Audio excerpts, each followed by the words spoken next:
Kalau korang rasa malam seram best untuk rakam video, bukan lari lintang pukang, memang sah korang Gen Z.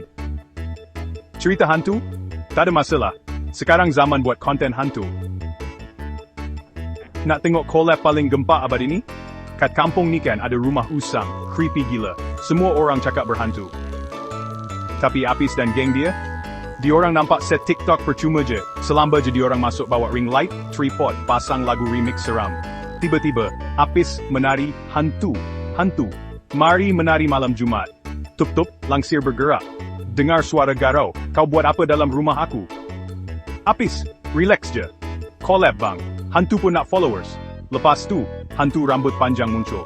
Mata merah menyala, memang seram. Tapi dia jerit, stop!